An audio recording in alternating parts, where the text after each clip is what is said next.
নমস্কাৰ মহদ্দীপ্ত চাবলৈ আৰম্ভ কৰিছে অসম টাইম। উপস্থিত আছো শ্বহীদ ভৱনৰ বাকৰিত। পোনপ্ৰথমতে সহযোগী সামগ্ৰিক পৰিৱেশটো দেখুৱাই ল'বলৈ অনুৰোধ জনাইছো। আৰু আজি ৰাতিপুৱা ঠিক 6 বজাৰ পৰা সন্ধিয়া 6 বজালৈ 12 ঘণ্টীয়া অনশন আছোৱে ইয়াতে এনেকুৱাকৈ তেওঁলোকে কৰা দেখিবলৈ পোৱা গৈছে। আৰু যে সদৌ অসম ছাত্ৰ সন্থা আৰু 30 জনগোষ্ঠীয় সংগঠনৰ আহ্বান মৰ্মে আজি এই নাগৰিকত্ব সংশোধনী আইন কা বাতিলৰ দাবীত এনেকুৱাকৈ 12 ঘণ্টীয়া এক অনশন ইয়াতে আজি আছোৱে কৰা দেখিবলৈ পোৱা গৈছে। আৰু এই যে এই বলবৎ যেতিয়াৰ পৰা চৰকাৰে কৈছিলে যে জাপি দিয়া হ'ব, তেতিয়াৰ পৰা প্ৰতিটো সংগঠনে এনেকুৱাকৈ এই বাবে বিৰোধিতা কৰা দেখিবলৈ পোৱা গৈছে। আমি কিছু ভিতৰ ভাগলৈ আহিবলৈ চেষ্টা কৰিছো। ভিতৰ ভাগলৈ আহি এবাৰ আপোনাৰ কাষলৈ আহিছো। যিহেতু চৰকাৰে জাপি দিয়াৰ কথা কৈ আছে, কিন্তু আছোৱে এই কথা মানি ল'বলৈ একেবাৰে সংকোচ কৰি আছে, কি ক'ব?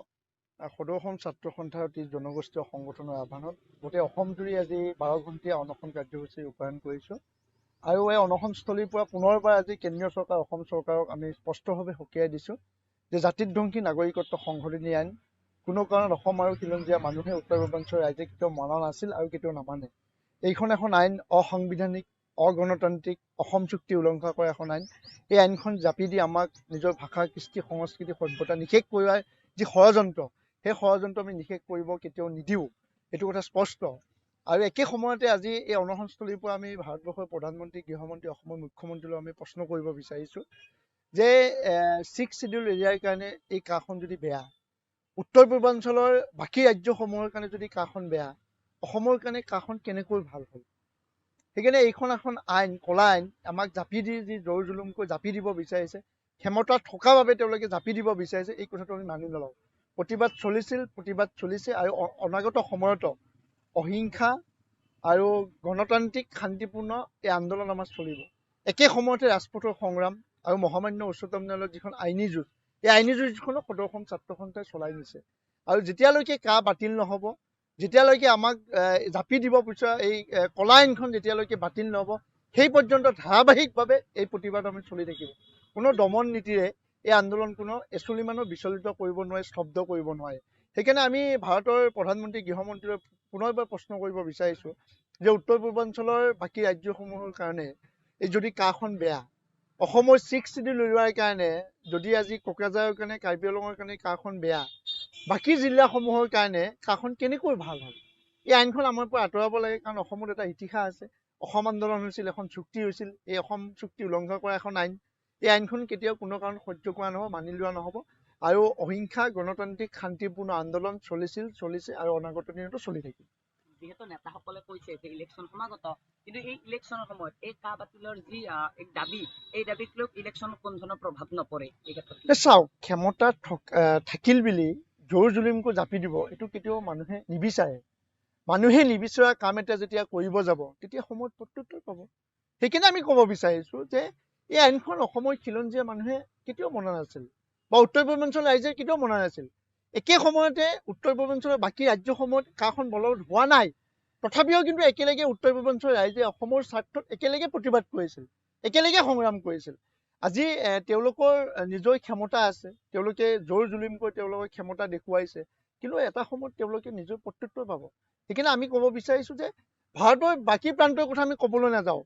অসমত যিহেতু এখন চুক্তি হৈছিল, অসম চুক্তি এখন উলংঘাকাৰী, এখন সাম্প্ৰদায়িক, অগণতান্ত্ৰিক, এই আইনখন অসম চুক্তি উলংঘা কৰি সাম্প্ৰদায়িক, অগণতান্ত্ৰিক এখন আইন, এই আইনখন কেতিয়াও অসমৰ ৰাইজে কেতিয়াও বিচৰা নাছিল, মনা নাছিল, আৰু এতিয়াও মনা নাই, আৰু অনাগত সময়তো নামানে।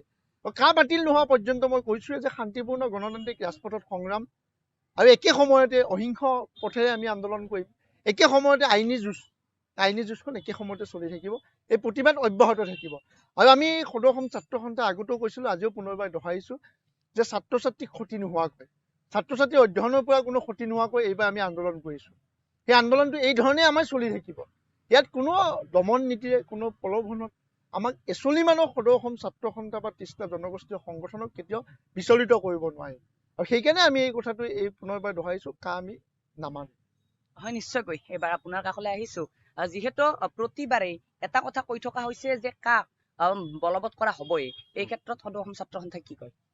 সদৌ অসম ছাত্ৰ সন্থাৰ আহ্বানত আৰু 30 জনগোষ্ঠী সংগঠনৰ আহ্বানত সদৌ নলবাৰী জিলা ছাত্ৰ সন্থাৰ আজি শ্বহীদ ভৱন বাকৰিত ৰাতিপুৱা 6 বজাৰ পৰা আমি অনশন কাৰ্যসূচী ৰূপায়ণ কৰিছোঁ। আমাৰ স্পষ্ট কথা, কাম মনা নাই, নামানো। শ্বহীদৰ তেজ আমি অথলে কোনো কাৰণত যাবলৈ নিদিওঁ। অসমৰ মুখ্যমন্ত্ৰী হিমন্ত বিশ্ব শৰ্মাই জাতি মাটিৰ ভেটিৰ কথা কয় আৰু সেইজন মুখ্যমন্ত্ৰীয়ে বলপূৰ্বকভাৱে কাজ জাপি দিয়ে। এইটো কেনেকুৱা কথা? গতিকে ক্ষমতাই মূৰত ধৰিছে তেখেতসকলৰ আৰু তেখেতসকলৰ শক্তি আছে বাবে কাজ জাপি দিব, তেনেকুৱা কথা অসমৰ সদৌ অসম ছাত্ৰ সন্থা আৰু অসমৰ ৰাইজে এই কাম মানি নলয়, নামানে।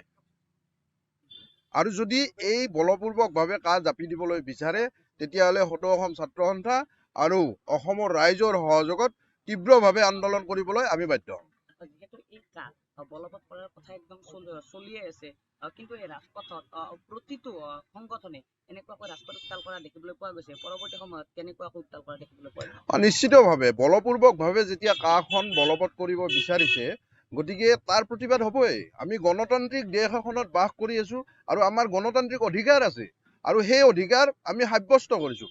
গণতান্ত্ৰিকভাৱে ৰজাঘৰীয়াক আমি জনাব বিচাৰিছোঁ যে আমি এই যি আপোনালোকৰ সিদ্ধান্ত, এই সিদ্ধান্ত আমি মানি ল'ব নোৱাৰোঁ। গতিকে সেই কথাখিনিয়ে আমি মানে আন্দোলনৰ মাধ্যমেৰে আমি বুজাই দিব বিচাৰিছোঁ। গতিকে পৰৱৰ্তী সময়তো যদি এই বলপূৰ্বকভাৱে বলবৎ কৰিব বিচাৰিছে তাৰ প্ৰতিবাদ হ'বই। যিহেতু অন্য নেতাসকল উপস্থিত আছে, এইবাৰ আপোনাৰ কাষলৈ আহিছো, কি ক'ব আপুনি? সদৌ অসম ছাত্ৰ সন্থা আৰু 30টা জনগোষ্ঠীয় সংগঠনৰ আহ্বানত আজি সদৌ নলবাৰী জিলা ছাত্ৰ সন্থাই ৰাতিপুৱা 6 বজাৰ পৰা 12 ঘণ্টীয়া অনশন কাৰ্যসূচী ৰূপায়ণ কৰিছোঁ। আমি নলবাৰীৰ মাজমজিয়াৰ পৰা এটা কথা স্পষ্টভাৱে অসম চৰকাৰ, কেন্দ্ৰীয় চৰকাৰক জনাই দিব বিচাৰিছোঁ যে অসমৰ খিলঞ্জীয়া ৰাইজে এই কোনোপধ্যে নামানে আৰু জাতিৰ ধ্বংসী, অসাংবিধানিক, অগণতান্ত্ৰিক অসম চুক্তি বিৰোধী এই আইন বাতিল হ'বই লাগিব। আৰু অসম চৰকাৰ আৰু কেন্দ্ৰীয় চৰকাৰলৈ আমি সদৌ নলবাৰী জিলা ছাত্ৰ সন্থাৰ পৰা স্পষ্টভাৱে আকৌ এবাৰ কৈ দিব বিচাৰিছোঁ যে এই আইন বাতিল কৰিবই লাগিব। হয়, নিশ্চয়কৈ। যিহেতু তেওঁলোকে বিভিন্ন সংগঠনে বৰ্তমান এনেকুৱাকৈ তেওঁলোকে অনশন কাৰ্যসূচী চলাই থকা দেখিবলৈ পোৱা গৈছে আৰু প্ৰতিটো সংগঠনে এটাই কথা ক'বলৈ বিচাৰিছে, যি এই নাগৰিকত্ব সংশোধনী আইন যদি এই বাতিল কৰা নহয় তেতিয়াহ'লে পৰৱৰ্তী সময়ত ইয়াতকৈ অধিক ভয়াৱহ হিচাপে তেওঁলোকে পৰিৱেশ উত্তাল কৰিব আৰু এই পৰৱৰ্তী লক্ষণীয় হ'ব চৰকাৰ তথা প্ৰশাসনে এই যি এই বাতিলক লৈ তেওঁলোকে কি সিদ্ধান্ত গ্ৰহণ কৰে। অসম টাইম, ৰাইজৰ কণ্ঠ অসম টাইম।